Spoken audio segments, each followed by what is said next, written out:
Hi, welcome back. So, I, last episode, I kind of messed up with the audio a bit, and the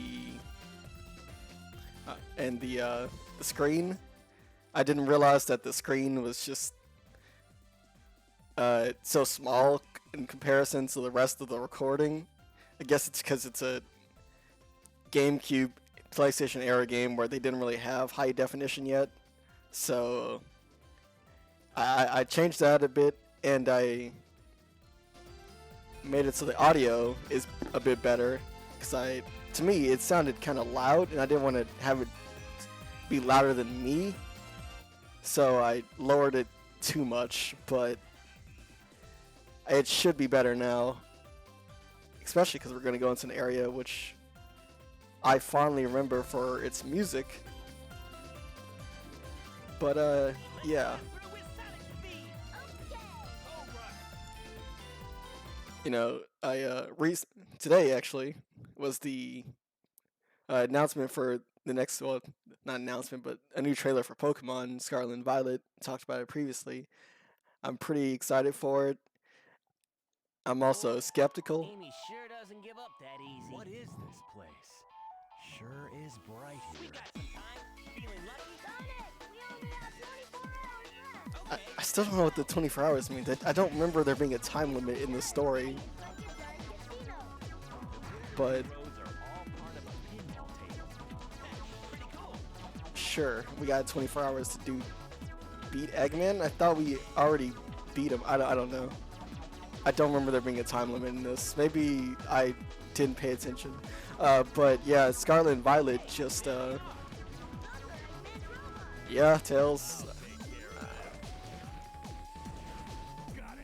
Scarlet and Violet came out, or not came out, I wish. They come out in November. But a trailer from came out. We saw a bit of new Pokemon. Personally, I like the ice monster thing. I don't know what it's supposed to be based on, especially considering it's from Spain, and I don't know if it's like a Spanish related thing. But I think it looks cool. I think it's probably not going to be all that great because it's ice type, and ice types, especially mono ice types, typically tend to suffer from the ice types. I would kind of prefer to be like, ice water or something like that. But we'll see. Maybe they'll change something. They probably won't. And the dog is pretty cute. Fido. It's a pun. They're really going ham with these names because there's Lechonk and Smoliv and now Fido. They're having a lot of fun with these names.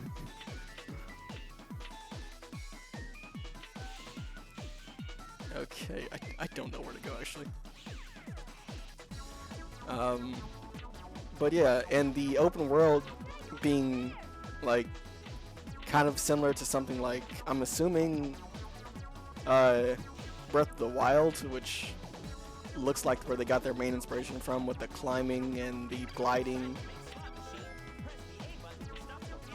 And oh yeah, and I'm kind of curious on how the story will progress with the open world, because when it comes to, because they're making a thing about like you choose the direction you want to go in the story, and that's cool. I'm glad that they're expanding like the ways of storytelling other than just like a linear story. But I kind of have problem. It's not really a problem. I guess fear of it is that, I guess let's go up there. Is that the way a lot of stories with that type of thing, I feel like they kind of don't do as well in terms of storytelling. Because if you give the player the option to choose where they want to go in the story and how they want to choose to progress, I feel like a lot of key story beats can't really be told as well if the player isn't doesn't go to them in a specific order. So if you like learn something about like the main story in one chapter, it wouldn't make sense if they or in one part of the story, and it's a option to learn that, and then that means it can't be mentioned or add any development to the rest of the story. So like if a character learns some sort of revelation, then they can't really learn their revelations, because it wouldn't make any sense if you choose a different story path and you haven't learned it on your end, but the character did. So they kind of have to withhold a lot of development in storytelling when you make the choice on where you go. That's kind of the problem with the first Neptunia game, the one for the PS3, not the remake for the PC and Vita. But there wasn't really much that they could do with the story, because in a lot of the chapters, because you chose where to go, and there's like story beats that you couldn't really touch on because the player may not have went that route. So it had to be kind of broad in storytelling. And I don't expect like a deep story from Pokemon. That's not really what they're known for. Of course, except Black and White, I guess, does have a fairly complex story compared to the other ones. But I would like a more flushed out story, I guess, because I felt like Generation 8 with Galar kind of built up a lot of promise, and it didn't really do much until like the very end. And I was kind of like expecting something a bit more after playing through Generation 7. I actually liked Generation 7 story a lot. It still maintained its sort of Pokemon feel to it, but it touched on darker themes like parental abuse and experimentation and altered dimensions and loss of sanity. Things that, you know, are a bit deeper than just, I want to be the best Pokemon trainer, I gotta get strong and stuff like that.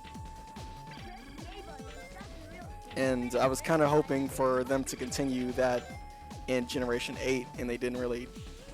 And then Generation 8 was kind of hollow with its story. We had like a beginning and an end, but nothing really in the middle to like ground those two together.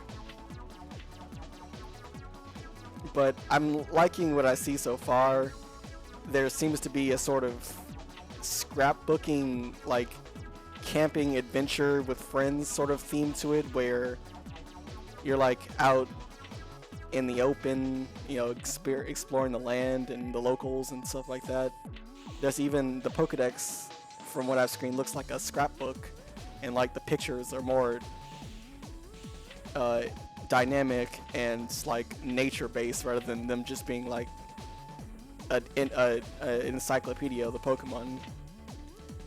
It's like, here's this Pokemon eating some berries and things like that, stuff that you would take a picture of if you were, oh my god, I'm trying to, I know I need to go up there. Do I?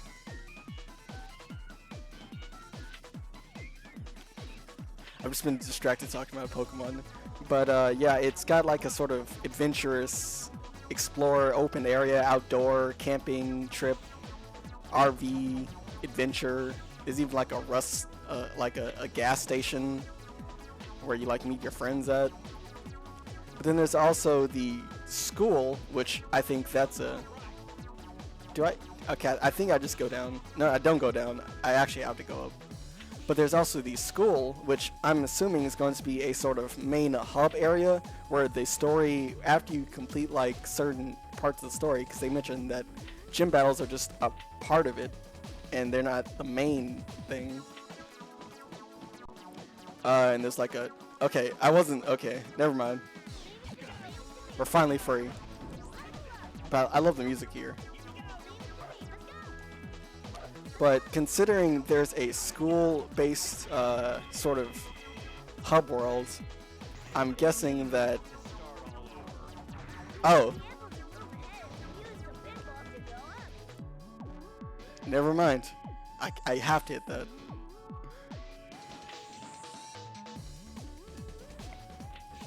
Come on.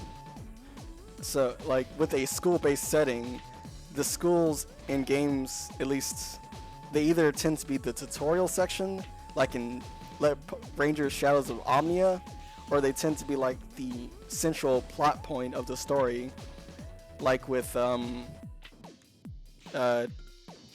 Trails of Cold Steel games and Fire Emblem Three Houses, where you go back to the school and like there's a sort of educational youth feel to it, especially in like just like in real life school, you meet the people in it and they all have like their own reasons for being there, and you're given tasks based on, you know, schoolwork, just like in real life school. This is really cool. I love this. So I'm guessing that it might be something similar to that, where you're given like missions to go, sort of like Legends Arceus, where you're given missions, but like it's obviously that I guess they kind of use Legends Arceus as a sort of not inspiration, like a template for the new generation. There's climbing and gliding and stuff like that as well, which... Oh, nope.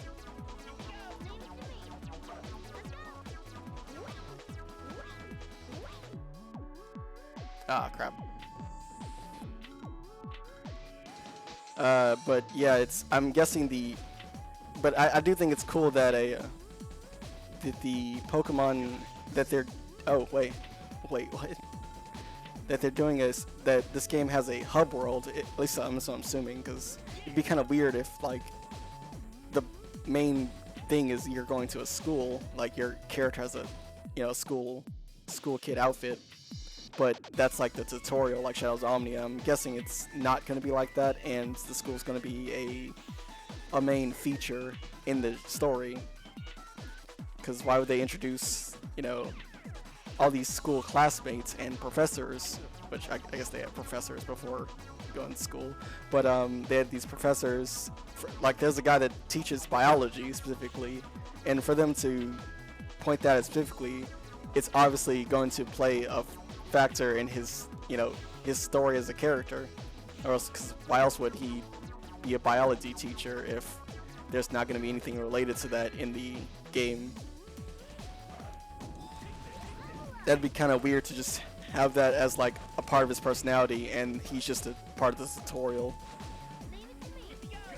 As you can tell, I really like storytelling and theorizing, just stuff about stories, and like understanding why certain things are mentioned in stories, what they add to the world, the characters, things like that. I'm a big fan of that sort of thing. And I think Scarlet and Violet has promise. You know, I see a lot of people say that it's going to end up being... it's going to be bad, or it's lost its soul. I understand the skepticism. I understand why Generation 8 wasn't the most well received. But I think there's still something there. It may not have the same amount of heart as the older generations do, but I think it can still be a fun experience. Don't care for the models though. They look kind of doll-like, and I prefer the more cutesy anime style to it, where these look like they're trying to be more realistic. And but maybe it just takes time to grow on me. I don't know. I guess I'll see once I get to like the character customization and how much you can change your character, because it looks like there's even more from I love that they're still going into the character customization. Because it's, you know, the trainer's always implied to be the player character. They're a self-insert, so why not let you change what they look like, make them have your skin color, hair, style, stuff like that. Of course, you can't go too in-depth. They're not gonna like let you change facial features. It's not Todd Howard's The Skyrim, but it's cool that they're, you know, giving it its own twist to it, rather than just being you're stuck with the base design. Not that any of the trainers were all that bad design-wise. I think they're all pretty good and do a great job of representing their region in a way. The motorcycle thing is cool. I'm really curious to what they're gonna. You have to activate a switch to open this door. Okay.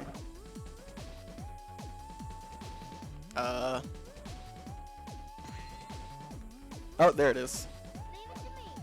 I'm really curious what the motorcycle things, the legendaries. I think they're pretty cool. From what I've heard, they are Dragon Fighting and Dragon Electric, which are pretty great typings. Honestly, I like those typings, especially Dragon Fighting. I think we need more Dragon Fighting types.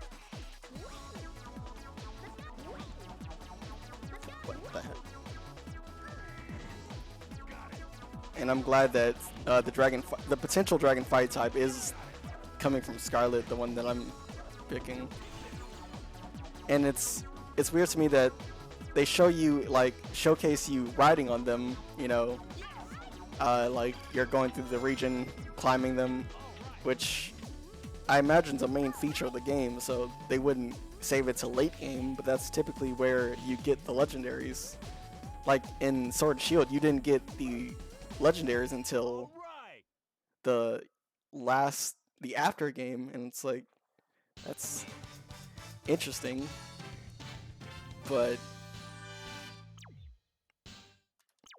I don't know. Are they going to give you the legendary right away? Just enough to pass.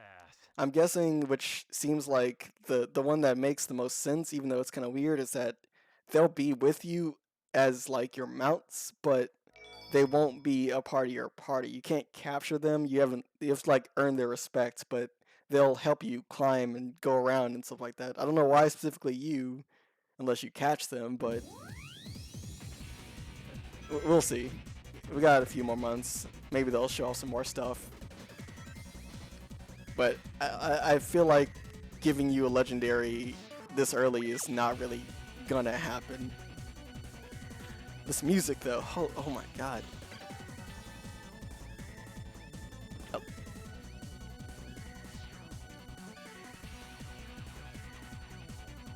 I wonder what city that's based on down there. I always find it kind of interesting to see those cities, like the pictures that they take and then use as like this aerial picture they take for games. I mean, I guess not even for games, like in general, and then use them as like the background or like the Pitfall Void area in games. Oh, I forgot that your characters sort of get separated sometimes in this area.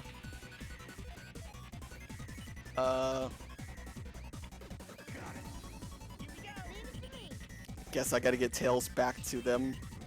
Whoops.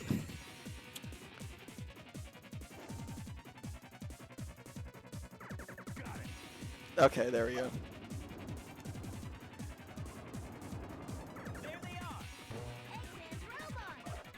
Leave them to me, Sonic. And the crystal thing, I'm not sure about it yet. It's one of those things where I kind of have to see before, like, see what the actual effect of it is outside of just the blank statement of increases your typing and move damage or something like that. It's got to be, you know, a specific number set to it. Is it like double, quadruple?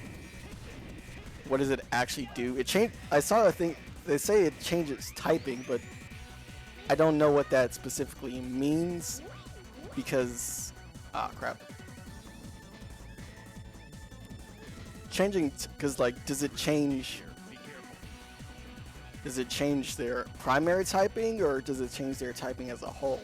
I'm hoping it just changes their primary typing because just going from one monotype to another going from one double typing to monotyping sounds not all that great, honestly. I'm sure it won't be to a detriment, but I would much prefer if they were like, I don't want to go from like a, I don't know, flying fire type to being just a, I don't know, a regular fire type or any combination of that. There's got to be you know, some consistency, because a lot of monotypings tend to be kind of lacking, and there's some good monotype Pokemon, but I feel like if you go from dual typing and then you go to monotyping, it kind of takes away from the Pokemon a little bit. I don't know.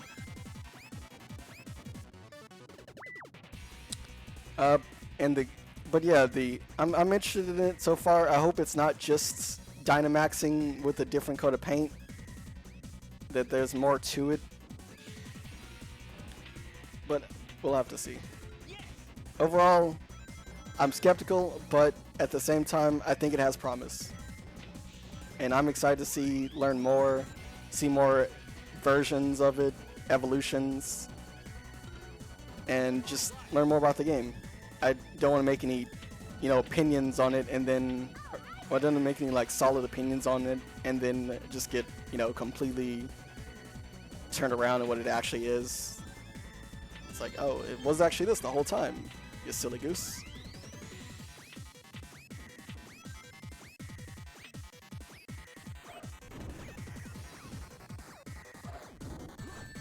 Come on.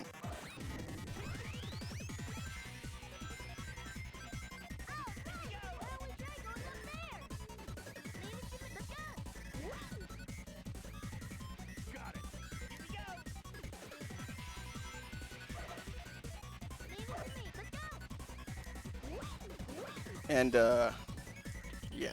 What's it doing here? But you know who was, what was released was the ultimate one, I'm guessing, Type Earth Arcuate. She's a, I know this kind of sounds weird, I'm going from Pokemon to Fate, but, or Type Moon, but,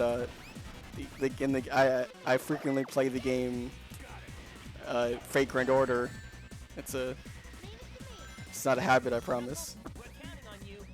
But I enjoy the game, and Arcuate, a character from the not spin-off, because he said the line again. Get down.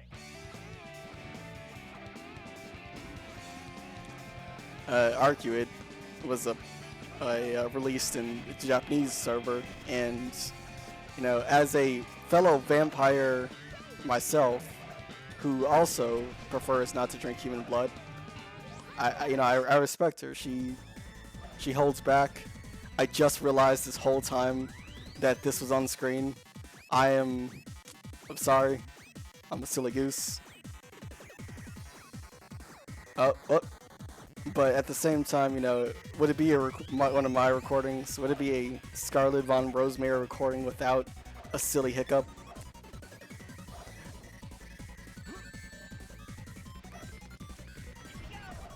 Whoopsie. 20 rings for each bingo.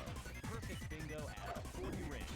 That means the whole card is worth a total of 200 rings. How do you know that, Knuckles? How do you...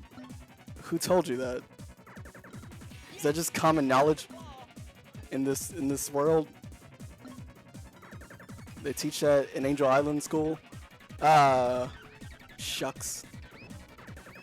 Come on.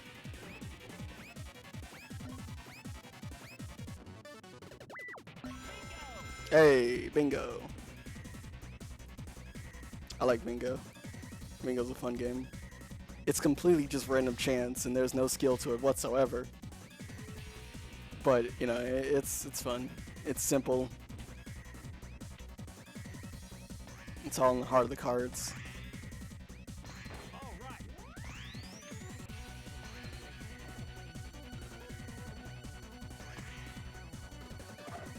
All right.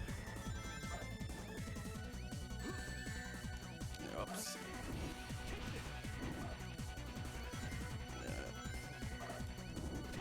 Take this.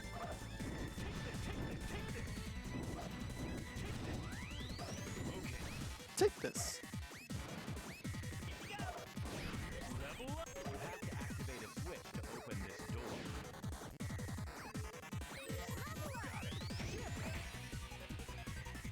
They never give up, do they? Here we go. Why are you yellow? Does that mean anything? I don't think it means anything. I accidentally broke the glass floor. Get it? Break the glass ceiling. It's the floor. Wait. Wait, is there like a... Okay. No, let me... Ah, okay.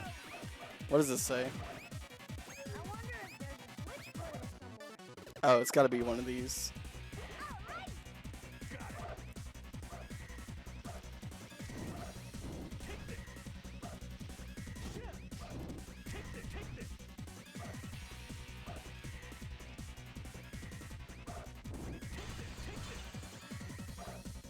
Take this.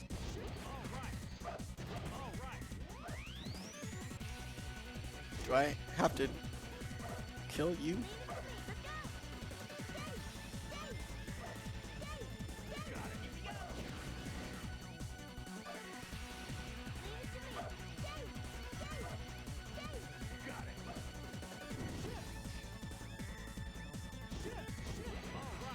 Nope.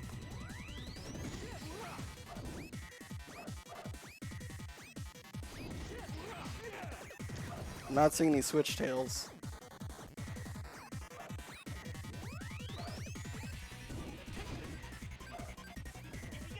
Is it? Do I jump?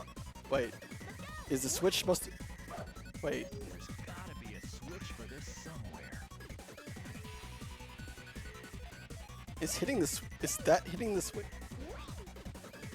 I don't understand. Oh, there it is. Sneaky. And then I do this. Boing. Those dice stretch really weirdly. It's kind of off-putting. Stretching like Michael Jordan in Looney Tunes movie.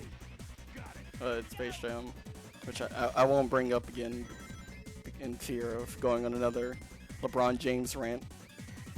But I did actually play Multiverse. I didn't know it was free. It's actually pretty fun. I enjoy it. I played with some friends and we played a lot of games. I like the 2v2 team kind of aspect to it. It helps it stand out from other just like shucks. Other brawler fighters. Look at all those Eggman robots. Said it again.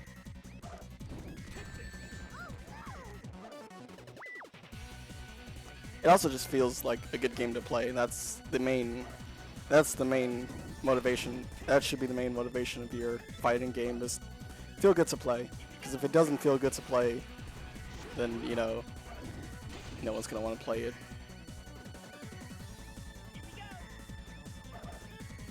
Fighting games are pretty important when it comes to, movement in like, animations and all that fun stuff are important in fighting games, and I think they do a good job with that in Multiverse. Not sponsored, by the way. Currently, I enjoy playing Harley Quinn. She's pretty fun. I enjoy characters that sort of just go in, I guess is the term, where they have like good combos where they kind of just don't let you go.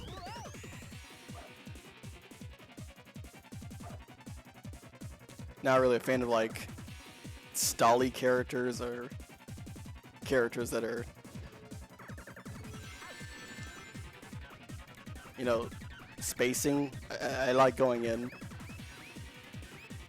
Grapplers are cool too, but I haven't really played in grapplers. I think Superman's a grappler. Kinda. But, okay, don't fall again. I also enjoy Batman, but my problem with Batman is that they kept him similar to his real life, and I realize his lore, that he doesn't kill. Because it's so hard to kill with Batman.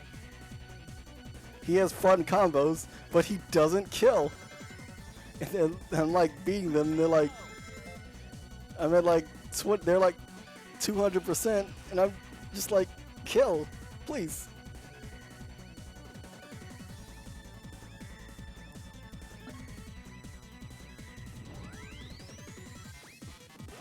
I think I lost. I lost Knuckles too. Oh no! No! No! What? What? Did you see that?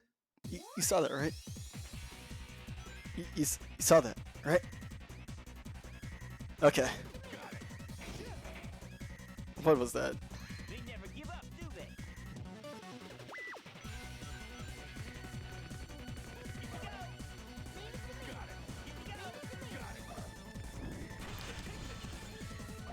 I remember testing out how Tails, when he doesn't have Knuckles or Sonic with him, he puts down the fake coins, which I don't think they actually work against AI. I think it's only for battle mode. And but yeah, Multiverse is pretty fun. It's free to play. I like that sort of model of, you know, get the game for free, buy cosmetics. I think that's one thing that a lot of games are kind of doing lately that are pretty great, where you don't have to, where just getting characters just takes investing time. There's no like paywall for them. You can of course get them early if you pay, but come on. Come on. You can get them early if you invest time and, you know, get to know the game and then decide on who you want to play. Someone that fits your playstyle. And if you know, enjoy the character enough and have some extra money on hand, why not get a costume? It's just, you know. Okay, so no, please. Where are you going?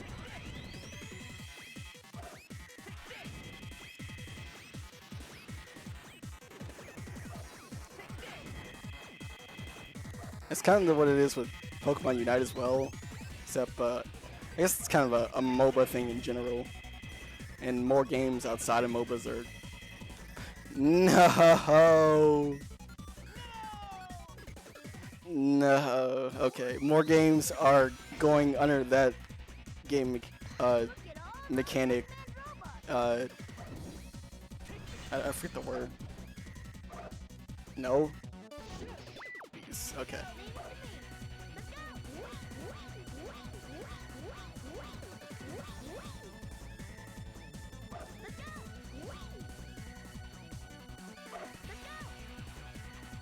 Honestly, you know, I'm not really super excited for the new Overwatch. My motivation for Overwatch kind of died a while ago.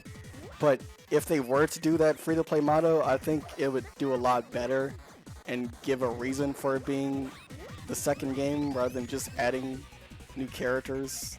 Because that's what Paladins does, and I actually enjoy Paladins. So I don't think I've mentioned that before, but Paladins is actually pretty fun. And I like that they did a Ruby collab, because I enjoy Ruby. Well, I enjoy what I've seen of Ruby. I kind of stopped midway through season 3, and I've been told by many people that the writing falls off a lot, and same with the animation, and I think that's unfortunate because I really liked what I saw, and I remember the initial trailer releasing and being so excited because it was really cool to see that animation, and the music was really cool too. The characters looked appealing. It had everything set up to be a really cool series, and come on, no, okay. And from what I have seen of it, it's pretty cool, but it's sad that it kind of led to a lesser series, and it's really sad to know about Monty Oum, the original director, animator for it, passing away due to allergic reaction, which is just, man, he was like 30. He had his whole life ahead of him. He's an insanely good animation. It's like such a talented person, just gone. And I saw some of his older work with outside of Rooster Teeth. I mean, he was cool in Red vs. Blue from what I've seen in Red vs. Blue, but some of his older work with like Final Fantasy and Dead or Alive characters, and it's so cool. I think this animation was really great, and from what I haven't really watched many interviews with him, but from what I can tell, he just likes cool fight scenes and Just enough to doesn't pass. care about physics or anything like that. But it's just, I want to see cool fights. I want to see characters run down a wall and fighting each other and throwing like platforms at each other and jumping. It's so cool, and it's sad to see him go. It's sad to know that he passed away tragically. Why not have some fun while you can? After all, you only have one day, and we know who's going to win. Get them. Okay. We have one day to beat him. I'm still confused. Are we racing somewhere? I still don't understand. One day for what? There was like the thing was like a challenge for Eggman, but I don't remember. Ready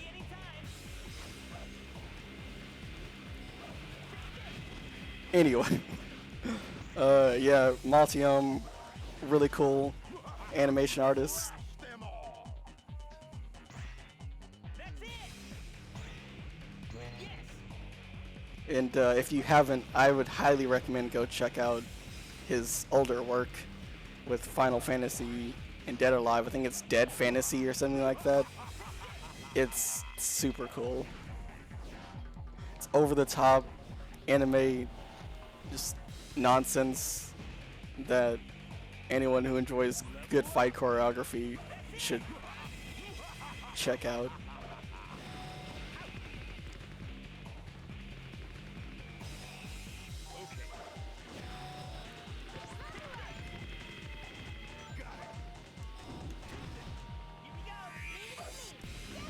Eggman, why did you make the robots the same color as us? That's kind of weird.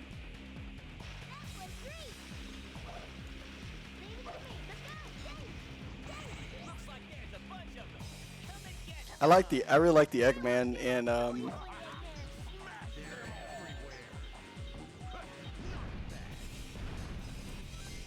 really like the Eggman in Sonic Boom. I think he's like the best version of Eggman. Well, him and Jim Carrey are pretty good, but I think Jim Carrey is a good like villain Eggman, where I think I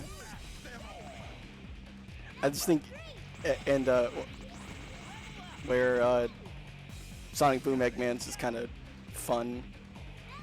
He's like a dumb, passive, evil, but also evil at the same time. Where like he follows the laws, but at the same time still is like trying to always, you know, destroy Sonic and friends. It's a fun twist take on it, and they keep it fresh. It's just fun. Sonic Boom Show is great. Still a little, you know, annoyed that they call him Eggman as his actual name when that's just his nickname. His real name is Ivor Robotnik. Same thing with Tails being. No! I have to start the whole thing over again? Okay.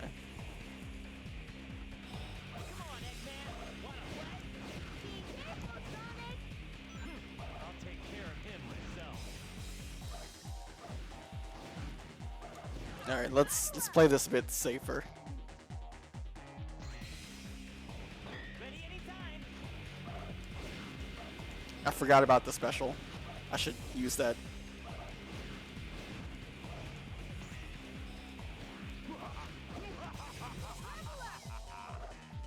Call me Paramount Plus because I really like specials. The South Park special that they ordered, the Stream Wars. They're great. I really like the path that South Park went down. It's a I think the serialization of it's actually pretty good, and the way they keep similar storylines going on, but still keep the story fresh. I really like modern day South Park. I think they do a good job at surviving what a lot of other adult animated shows tend to fall off on, is they end up being kind of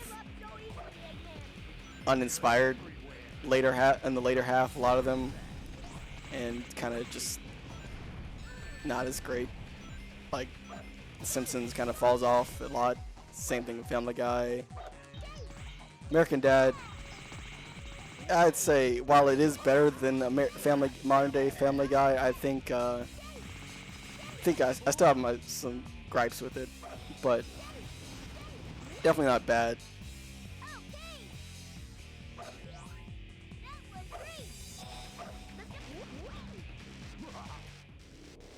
And I gotta think of other, well, not modern day adult shows, 'cause there are some good ones like BoJack Horseman. Modern day shows that were originally not, like ones from like the 90s and early 2000s where they sort of just stuck around over time. That's why I'm glad Futurama still holds up pretty well in later seasons, and I'm really glad that they're getting a revival. And actually recently, they got announced, the episode titles got announced for the new season coming to Hulu. And I'm pretty excited for it because Hulu's the actually service that I actually use. And I really like Futurama, and I'm happy that it's back. I do think it ended off pretty well, and they could have just left it where it is. But you know, if it ends up being good, then I don't mind more new episodes. There's gonna be at least 20 episodes. I'm just warming up. This is all.